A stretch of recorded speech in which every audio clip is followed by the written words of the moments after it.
8.000 euros, esa é a achega que a Deputación de Pontevedra lle realiza ao Concello de Catoira para a celebración da Romaría Vikinga o vindeiro 6 de agosto.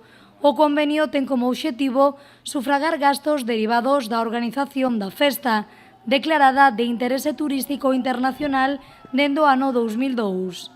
Por tanto, eu teño, en primeiro lugar, que felicitar ao alcalde de Catoira por ter sido capaz de facer que esa romaría nos sitúe as Rías Baixas como unha referencia en todo o que ten que ver co mundo vikingo. Este ano, sendo unha festa de interés turístico internacional, a Deputación de Pontevedra está apoiando a todas estas festas con 8.000, a todas estas actividades con 8.000 euros e temos acabado de firmar ese convenio. Dende a área de cultura en este ano do patrimonio tamén realizaron a súa achega particular a esta romaría, unha obra de teatro profesional, concretamente a louca historia de Galicia de fulano, mengano e citano.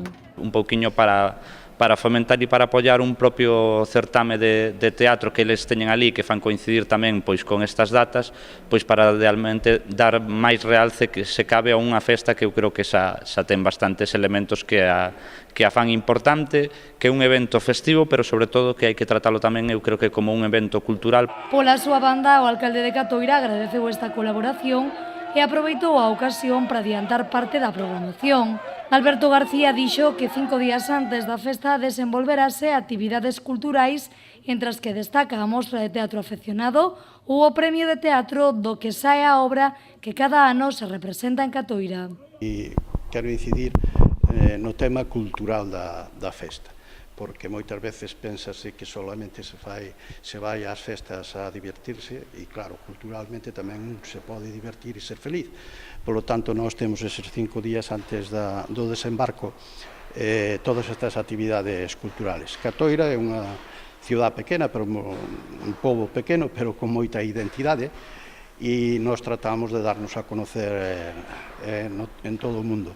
O alcalde lembrou que o Concello de Catoira é pequeno, pero que está presente no itinerario cultural do Consello de Europa, sendo o único concello de España que está integrado nesta ruta, a segunda ruta en importancia despois do Camiño de Santiago.